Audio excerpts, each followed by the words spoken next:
আসসালামু আলাইকুম। তো আপনাদের মাঝে আমি আসলে যে বেগুনের প্রজেক্টটা শেয়ার করছিলাম, সেই প্রজেক্টের আজকে আপডেট নিয়ে আসলাম। তো আসলে প্রথম জোয়ারের পর আসলে যে কিছু বেগুন বেঁচেছিল, সেগুলো আসলে ঈদে তেমন পরিচর্যা করা হয় নাই। মূলত ভিডিওটা ঈদের 5 দিন পরের করা।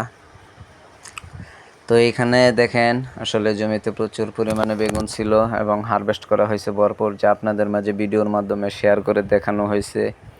এবং এখন বর্তমানে আসলে বেগুন গাছের অবস্থা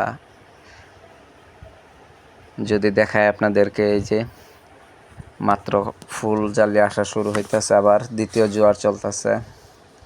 তো আসলে এই জমিতে আবার নতুন করে সার দিতে হবে এবং পাশাপাশি স্প্রে শিডিউলটা কন্টিনিউ রাখতে হবে, যেহেতু আপনারা দেখতেই পাচ্ছেন এই বেগুনের প্রজেক্টে প্রচুর পরিমাণে ফুল জালি আসতেছে। তো ইনশাল্লাহ আশা করা যায় দ্বিতীয় জোয়ারেও ভালো কিছু ফলন পাবো। এবং প্রথম জোয়ারে যেহেতু যে পরিমাণ আসলে দেখেন ফল হারভেস্ট করা হইতেছে, আসলে ফলের কন্ডিশন ঠিক তেমন একটা ভালো না। তো ফলের কন্ডিশন ভালো না হওয়ার অনেকগুলো কারণ থাকতে পারে, যেমন সময় মতো ফলগুলো তোলা হয় না, এবং সবচাইতে সত্যি কথা বলতে কি, আসলে এই প্রজেক্টের মধ্যে আসলে একটু যত্নের অভাব পড়ে গেছিলো, তেমনভাবে যত্ন নেওয়া হয় নাই। ঈদের আগ থেকে ঈদের পর পর্যন্ত মোটামুটি 10 থেকে 12 দিন বাজারটা একটু ডাউন ছিল, এবং দেখতে পাচ্ছেন ফুলজালি আসতেছে ঠিক। আসলে বেগুন কমে যাওয়ায় তেমন একটা পরিচর্যা করা হয়নি।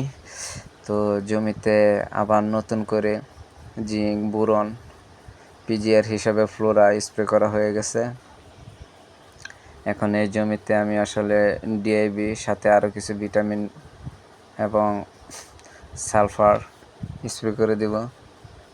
আর পাশাপাশি বেগুনের ডুগা যেন ছিদ্র করতে না পারে, এবং পাশাপাশি বেগুন ছিদ্র করতে না পারে, বেগুন নষ্ট না হয় যাতে, সেই জন্য আমি আসলে জমিতে কীটনাশক স্প্রে করব।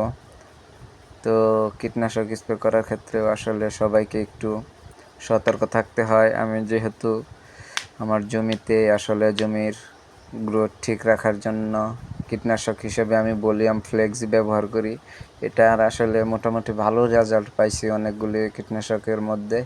তো আপনারা চাইলে এটা স্প্রে করে দেখতে পারেন, ইনশাল্লাহ ভালো রেজাল্ট পাবেন। তো এই হচ্ছে বেগুন জমির আপডেট।